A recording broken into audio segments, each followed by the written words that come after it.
Baik. Selamat pagi kelas 9. Kembali lagi ya bersama-sama bertemu dengan Ibu di mata pelajaran PPKN di pertemuan kedua ini. Nah, setelah kita mempelajari kemarin tentang pergolakan ataupun perjalanan Pancasila sebagai ideologi bangsa Indonesia dari sejak kemerdekaan bangsa kita gitu ya, tahun 1945 hingga masa reformasi dan sampai saat ini, bagaimana saja penerapan dari Pancasila itu mengalami naik turun gitu ya, dari yang ditetapkan sebagai dasar negara lalu diganti menjadi tidak digunakan lagi menggunakan ideologi bangsa lain atau Republik Indonesia Serikat ataupun pada masa Orde Baru menjadi sangat terikat seperti itu ya. Begitu banyak pergolakan yang juga kalian juga sudah pelajari seperti itu ya. Tapi kita bersyukur sampai saat ini bangsa Indonesia masih tetap menggunakan Pancasila sebagai dasar dari menjalankan atau melakukan segala kegiatan dalam bangsa kita gitu ya. Pancasila masih menjadi dasar negara dan pandangan hidup bangsa Indonesia sendiri.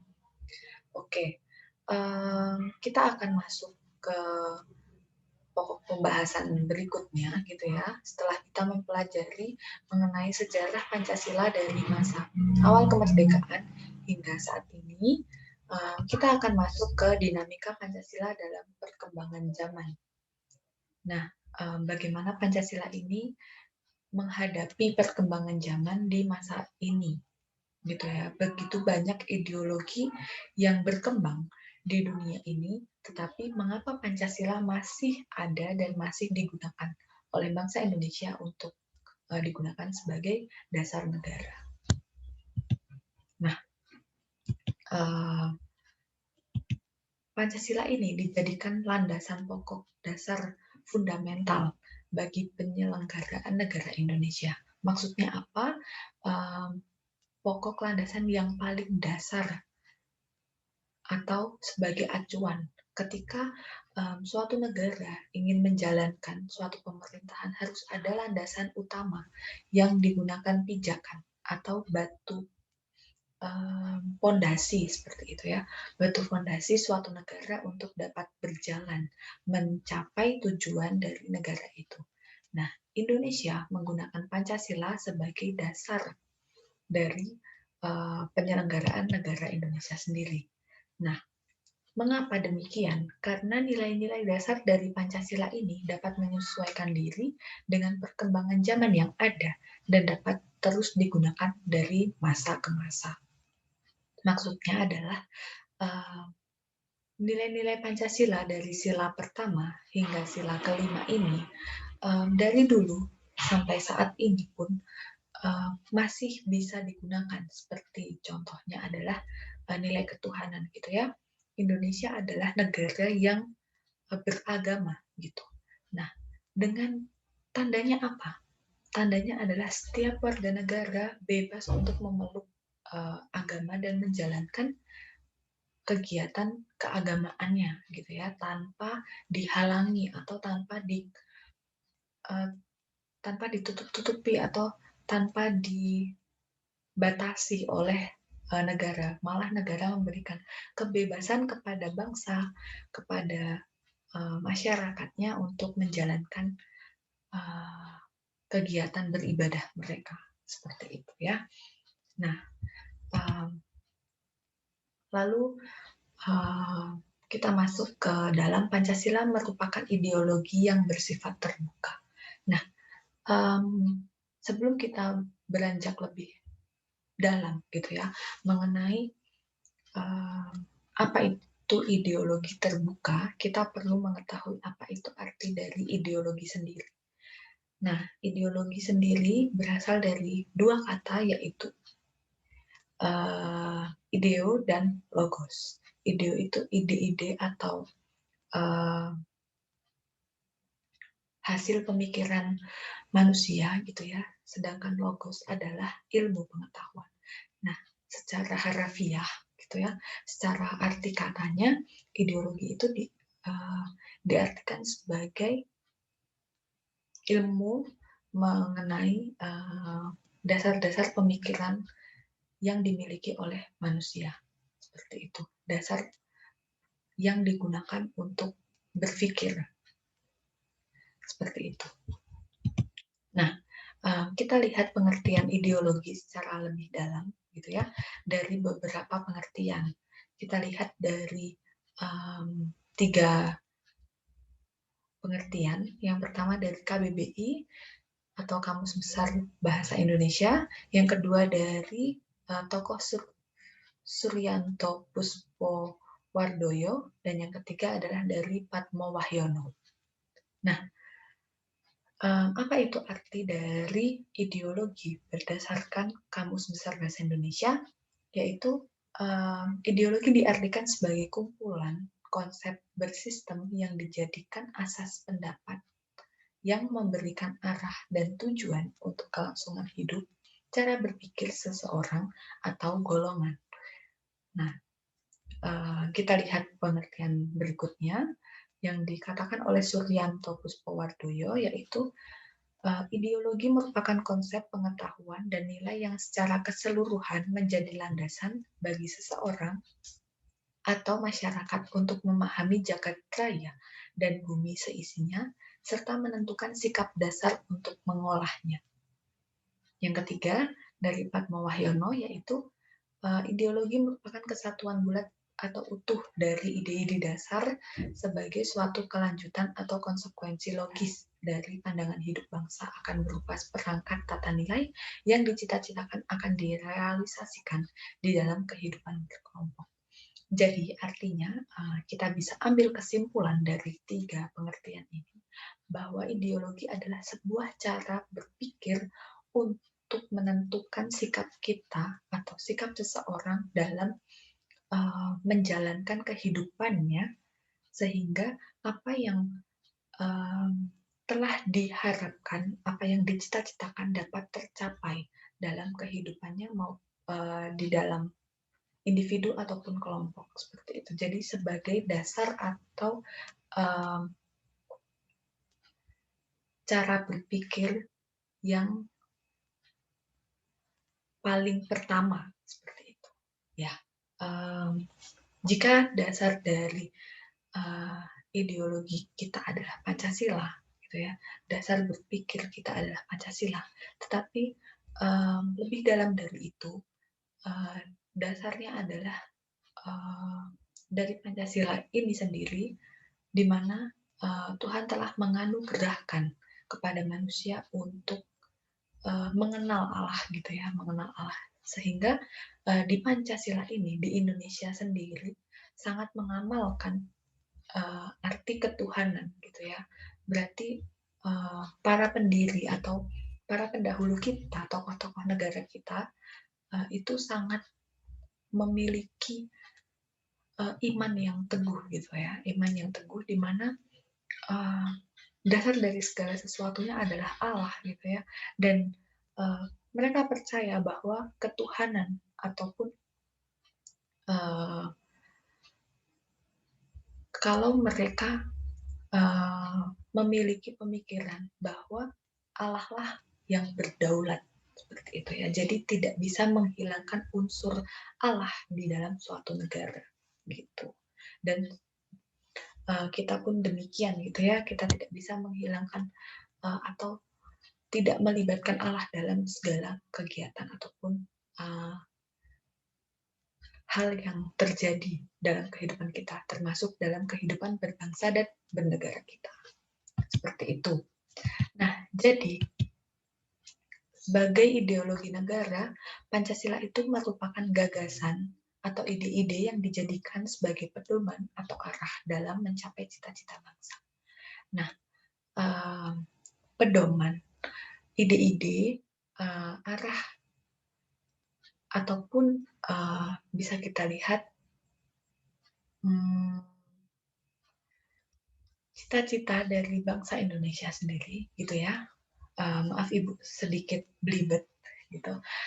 Jadi cita-cita bangsa itu kita bisa lihat di alinea keempat dari pembukaan Undang-Undang Dasar gitu ya 1945. Nah, bagaimana kita bisa menciptakan atau mencapai cita-cita bangsa itu, yaitu bisa diwujudkan dengan menjalankan Pancasila itu sendiri, menjalankan dasar negara kita dengan sebaik-baiknya, seperti itu. Nah, uh, nanti akan Ibu bagikan gitu ya Ibu sudah bagikan di Google Classroom kita. Jadi setelah kalian melihat video ini atau mempelajari materi Ibu hari ini, kalian bisa menonton video lebih memahami lagi apa itu arti dari ideologi, gitu ya. Ibu akan kirimkan link YouTube ini. Oke, sampai di sini mungkin kalian memiliki pertanyaan, kalian bisa tuliskan di buku catatan kalian dulu ya. Lalu nanti kalian bisa tulis di kolom komentar beserta dengan nama kalian. Seperti itu. Oke, selanjutnya. Nah, mengapa Pancasila disebut sebagai ideologi terbuka, Bu? Gitu ya. Tadi di awal kita lihat gitu, Pancasila ini sebagai ideologi terbuka. Nah, maksudnya terbuka ini apa? Apakah ada pintunya? Gitu ya. Apakah ada pintunya atau kenapa bisa disebut terbuka gitu ya? Karena kita bisa lihat di sini apa itu ideologi terbuka. Ciri khas dari ideologi terbuka adalah nilai-nilai dan cita-citanya itu tidak dipaksakan dari luar, melainkan digali dan diambil dari kekayaan rohani, moral, dan budaya masyarakat itu sendiri. Nah, kita lihat Pancasila, gitu ya. Pancasila sebagai dasar negara atau ideologi yang familiar disebutnya adalah ideologi bangsa, adalah Pancasila, gitu ya. Nah, Pancasila ini nilai-nilainya atau cita-citanya diambil dari kekayaan bangsa Indonesia sendiri. Nah, kenapa demikian? Karena dari awal sebelum terbentuknya Pancasila atau sebelum terbentuknya negara Indonesia, pada saat itu negara kita bentuknya kerajaan ya. Kalian pasti ingat pelajaran kelas 8, kerajaan-kerajaan yang ada gitu ya, atau kelas 7. Nah, bangsa Indonesia sendiri, masyarakatnya sendiri, pada zaman itu, mereka sudah memiliki kepercayaan gitu ya, sudah memiliki aktivitas-aktivitas rohani, kerohanian, dan memiliki moral-moral yang sangat tertanam dalam masyarakat kita. Nah, itulah nilai-nilai dari Pancasila yang ada gitu ya. Nilai-nilai Pancasila itu diambil dari kegiatan masyarakat yang sangat dekat dengan masyarakat gitu. Tidak dipaksakan dari luar. Jadi bukan malah kita melihat bangsa luar nih, misalnya Amerika nih. Kita melihat tuh Amerika ini sangat maju gitu ya. Bagus nih ideologi mereka, liberal gitu ya, bebas. Ingin menjadi seperti Amerika gitu ya. Lalu kita mengadopsi ataupun mengambil semuanya gitu, semuanya dari Amerika dan diterapkan di Indonesia. Itu tidak bisa terjadi, tidak bisa diterapkan sepenuhnya di Indonesia karena Indonesia memiliki nilai-nilai sendiri yang berbeda dengan Amerika seperti itu. Jadi maksudnya terbuka adalah mengambil apa yang ada di masyarakat dan cita-cita yang ada yang diinginkan oleh masyarakat untuk bisa terwujud, lalu tertuanglah dalam Pancasila itu sendiri. Nah, seperti itu. Nah, dasarnya dari konsensus masyarakat dan tidak diciptakan oleh negara, melainkan ditemukan di dalam masyarakat sendiri. Seperti yang Ibu jelaskan tadi, jadi nilai-nilai itu tuh sudah ada dan memang ada di masyarakat, namun oleh para pendahulu kita, para pahlawan kita gitu ya, dirancangkan sehingga dapat tertuang dalam Pancasila. Seperti itu. Oke. Nah, lalu keterbukaan ideologi Pancasila itu ada hal-hal yang harus diperhatikan gitu ya. Tidak semata-mata semuanya diambil, yang ada di masyarakat, oh ini diambil, itu diambil gitu ya, semuanya diadopsi gitu ya. Tidak gitu. Ada poin-poin penting yang membuat Pancasila ini menjadi terbuka gitu ya. Tetapi harus memperhatikan poin-poin penting ini gitu. Yang pertama adalah stabilitas nasional yang dinamis atau stabilitas nasional yang mudah tidak kaku gitu ya. Kalau misalnya ada hal-hal yang sangat menekan bangsa kita gitu ya. Nah, kita perlu mengetahuinya lalu mempertimbangkan permasalahan ini diselesaikan dengan tetap berdasarkan pada Pancasila, namun tidak kaku, tidak serta-merta otoriter dari pemimpin sendiri, tetapi memperhatikan stabilitas nasional atau masyarakat khalayak umum seperti itu. Nah, yang kedua adalah larangan untuk memasukkan pemikiran-pemikiran yang mengandung nilai-nilai ideologi Marxisme, Leninisme, dan komunisme. Nah, kalau kita lihat ya, Pancasila ini adalah ideologi yang terbuka, seperti itu ya, dan nilai-nilai yang terkandung pun dalam pelaksanaannya banyak mengadopsi ideologi-ideologi dari luar gitu ya, ataupun kebaikan-kebaikan dari berbagai ideologi digabungkan menjadi satu di dalam ideologi Pancasila gitu ya, tentunya dengan memperhatikan adanya masyarakat Indonesia yang beragam dan juga perbedaan-perbedaan dari setiap negara seperti itu ya, yang sesuai dengan negara Indonesia itu yang digunakan. Nah, kenapa tidak boleh untuk memasukkan pemikiran yang mengandung nilai Marxisme, Leninisme, dan komunisme? Karena pemerintahan di Indonesia ini adalah bukan pemerintahan yang otoriter seperti pemerintahan komunisme gitu ya, tetapi yang musyawarah ataupun yang demokratis gitu ya. Segala pengambilan keputusan berdasarkan musyawarah gitu ya, bukan semata-mata oleh satu orang saja gitu ya. Jadi perlu memikirkan masyarakat atau khalayak banyak. Dan kalau kalian mau cari tahu lebih dalam lagi apa itu ideologi Marxisme, Leninisme, dan komunisme, kalian bisa cari lebih dalam lagi, dan ketika kalian tidak paham, kalian bisa tanyakan ke ibu. Seperti itu ya. Yang jelas, ketiga ideologi ini adalah ideologi yang otoriter. Seperti itu. Yang ketiga adalah mencegah berkembangnya paham liberal. Gitu ya. Mencegah berkembangnya paham liberal ini paham yang menjunjung tinggi kebebasan sebebas-bebasnya oleh masyarakat gitu ya. Ketika Indonesia memiliki aturan-aturan dan hukum-hukum yang berlaku, lalu muncullah atau berkembanglah paham liberal di Indonesia, maka keadaan Indonesia akan chaos seperti itu ya. Tidak ada lagi peraturan yang mengikat ataupun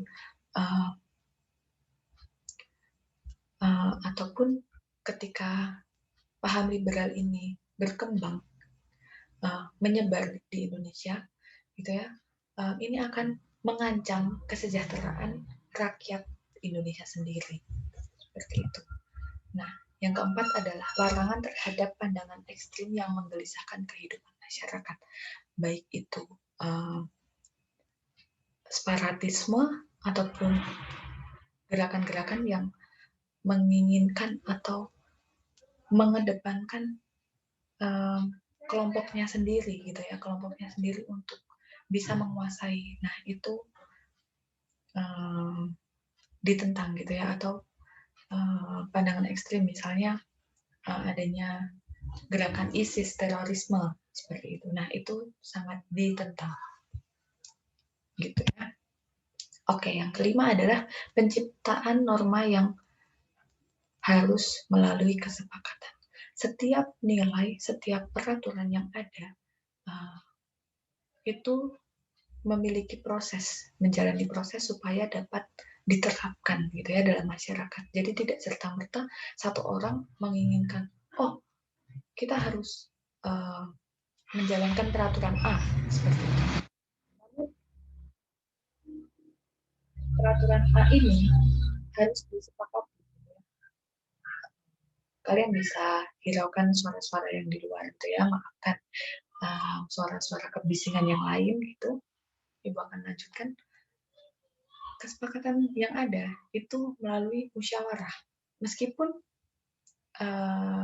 terkadang kita tidak menyadarinya gitu ya, karena kita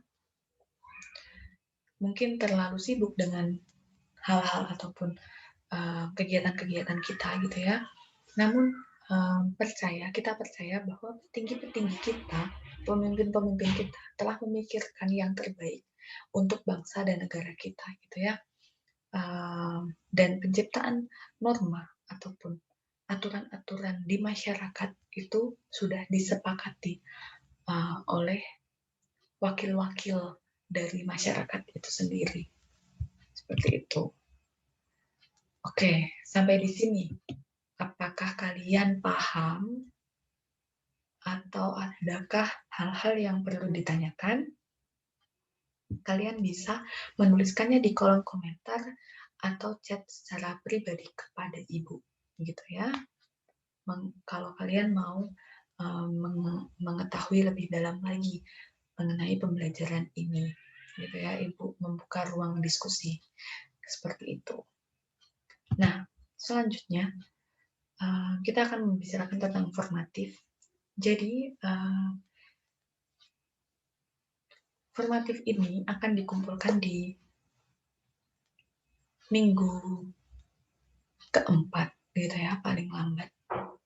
Nah, rancangannya adalah kalian mempersiapkan. Jadi tugas yang ibu berikan untuk minggu depan itu yang harus kalian kerjakan hari ini itu akan berkesinambungan dengan formatif 1 kita. Seperti itu ya. Ibu minta kalian untuk mempersiapkan daftar tindakan yang mewakili setiap sila dalam Pancasila. Ibu sudah sertakan contohnya, misalnya yang pertama, mengikuti kegiatan pemilihan ketua RT sebagai implementasi sila keempat. Nah, kalian bisa menuliskan itu di Word, lalu dikirimkan di Google Classroom. Dan paling lambat dikumpulkan pada minggu ketiga atau pertemuan minggu depan sebelum pembelajaran ibu berlangsung. Seperti itu ya. Oke. Nah, setelah kalian mengumpulkan ini, nanti di minggu depan akan ibu berikan bentuk formatif yang harus kalian kerjakan. Seperti itu ya. Jadi ini adalah persiapan formatif kalian. Ini akan membantu kalian dalam penilaian formatif 1. Jadi silakan dikerjakan hari ini juga dan dikumpulkan hari ini juga. Ibu harap kalian tidak menunda-nunda pekerjaan karena itu akan memberatkan kalian sendiri gitu ya. Selain itu di sini Ibu harapkan kalian bertanggung jawab dengan tugas-tugas kalian sehingga kalian bisa mempertanggungjawabkan pembelajaran yang kalian ikuti gitu ya, bukan kepada ibu tetapi kepada Tuhan gitu ya. Tuhan telah mempercayakan ibu untuk mengajar kalian dan kalian mendapatkan kesempatan untuk bisa belajar, maka dari itu suatu bentuk tanggung jawabnya adalah kalian mengerjakan sesuai dengan jam yang diberikan. Seperti itu. Oke. Nah, untuk melihat presensi kalian hari ini, gitu ya, Ibu harapkan kalian setelah menyaksikan video ini, kalian menulis nama dan hal yang kalian dapatkan di kolom komentar postingan materi hari ini. Jadi setelah selesai, kalian stop video ini, kalian presensi dulu, menulis nama dan juga hal yang kalian dapatkan, baru kalian mengerjakan aktivitas kelas untuk formatif 1 di minggu depan. Seperti itu. Sekian dari Ibu. Kita akan bertemu di minggu depan. Oke? Sampai jumpa minggu depan. Tuhan Yesus memberkati.